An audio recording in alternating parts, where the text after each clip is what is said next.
एक नगर में एक लड़का रहा करता था और उसका दिमाग बहुत तेज था और उसकी खासियत यह थी कि वह किसी भी चीज को बड़ी जल्दी और आसानी से सीख लेता था। जहां अन्य लोगों को किसी काम को सीखने में महीने या वर्ष लगते थे, वहीं पर इस लड़के को उसी काम को सीखने में कुछ दिन लगते थे। उसकी ख्याति दूर दूर तक फैल गई थी और कहा जाने लगा था कि उस व्यक्ति के जितना बुद्धिमान कोई नहीं है। परंतु वह व्यक्ति तो जानता था कि वह भीतर से क्या है। हर व्यक्ति जानता है कि वह भीतर से क्या है, चाहे वह बाहर से कुछ भी दिखाए।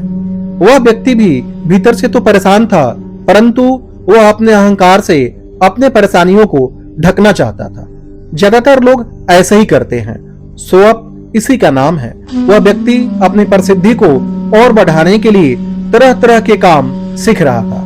वह चित्रकारी करना जानता था, वह मूर्ति बना सकता था और वह गीत भी गा सकता था और वह दुनिया जहान का हर वो काम सीख चुका था जो उसने अब तक देखे हुए थे। इसीलिए उसने अपनी बुद्धिमत्ता पर अहंकार था, क्योंकि कोई भी साधारण आदमी एक काम कर सकता है या दो काम कर सकता है या ज्यादा से ज्यादा 3-4 काम को कर सकता है, परंतु वह तो सैकड़ों काम को कर सकता था और बहुत अच्छे से कर सकता था। इसीलिए उसे अपनी बुद्धिमत्ता पर अहंकार था। वह इस बात को अंदर ही अंदर मान चुका था कि उसके जितना बुद्धिमान इस दुनिया में कोई भी नहीं है। फिर एक दिन उसका सामना भगवान बुद्ध से होता है। उसे पहली बार एक ऐसा व्यक्ति दिखता है जिससे उसे ईर्ष्या होती है। अब तक उसने ऐसे लोग देखे हुए थे जो उससे ईर्ष्या करते थे, और जहां ईर्ष्या होती है वहां तुलना का होना निश्चित है। वह व्यक्ति अपनी तुलना भगवान बुद्ध के साथ करना शुरू कर देता है। वह देखता है कि बुद्ध के पास तो एक भिक्षा का कटोरा है, और लेकिन उसके पास तो धन की कोई भी कमी नहीं है। बुद्ध के वस्त्र तो साधारण से थे, परंतु उसके वस्त्र बहुत कीमती थे। बुद्ध तो जमीन पर नंगे पैर चलते हैं, परंतु वह नंगे पैर नहीं चलता।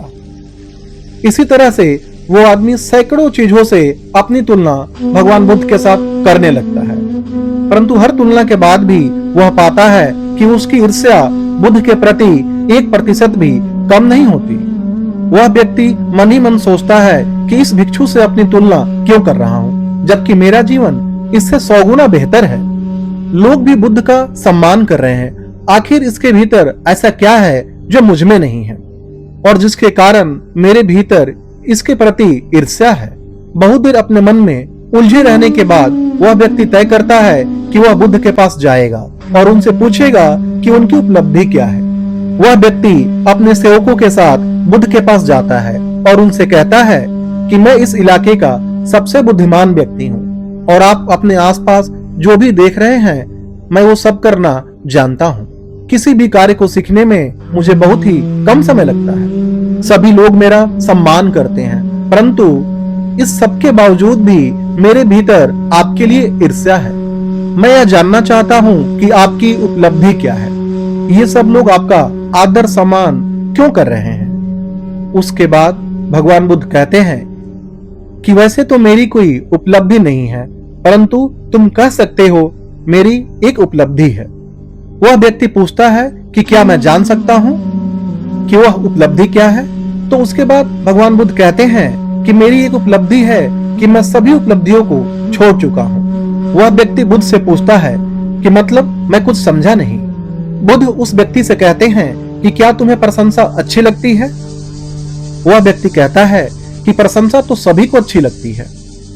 उसके बाद बुद्ध कहते हैं क्या तुम्हें निंदा अच्छी लगती है? तो वह व्यक्ति कहता है कि भला इस दुनिया में कौन है जिसे अपनी निंदा अच्छी लगे। उसके बाद बुद्ध कहते हैं कि जो तुम्हें अच्छा लगता है और जो तुम्हें बुरा लगता है, मैं इन दोनों से भी ऊपर उठ चुका हूँ। ना मुझे निंदा सताती है और ना ही मुझे अपनी प्रशंसा प्रसन्न करती है। बस यही अंतर है तुम में और मुझ में। और उसके बाद वह व्यक्ति भगवान बुद्ध से कहता है कि परंतु यह कैसे संभव है? भगवान बुद्ध मुस्कुराते हैं और उस व्यक्ति से कहते हैं कि तुमने सैकड़ों काम सीखे, लेकिन एक सबसे जरूरी काम को तुम सीखना भूल गए। वह व्यक्ति बुद्ध से पूछता है कि कौन सा काम? भगवान बुद्ध कहते हैं कि अपने मन को नियंत्रण करना। क्या तुम्हें आता है? भगवान बुद्ध की वह बात सुन वह व्यक्ति समझ जाता है कि ईर्ष्या का यही कारण था। उसके बाद भगवान बुद्ध कहते हैं कि जिस व्यक्ति ने सारा जगत को जीत लिया, लेकिन अपने मन को नहीं जीता, उसने कुछ भी नहीं जीता।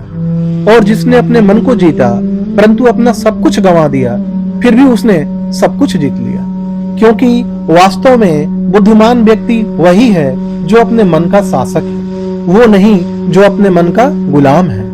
भगवान बुद्ध के इन शब्दों को सुन उस व्यक्ति का अहंकार टूट जाता है और वह व्यक्ति भगवान बुद्ध से कहता है कि क्या आप मुझे अपने मन को जीतना सिखा सकते हैं? भगवान बुद्ध कहते हैं कि अवश्य सिखाएंगे, परंतु मैं तुम्हारी सभी उपलब्धियां छीन लूंगा। फिर उसके बाद वह व्यक्ति कहता है कि मैं तैयार हूं। उस दिन के बाद वह व्यक्ति ध्यान करना शुरू कर देता है, क्योंकि ध्यान ही वह तरीका है जिससे आप अपने मन को अपने वश में कर सकते हैं।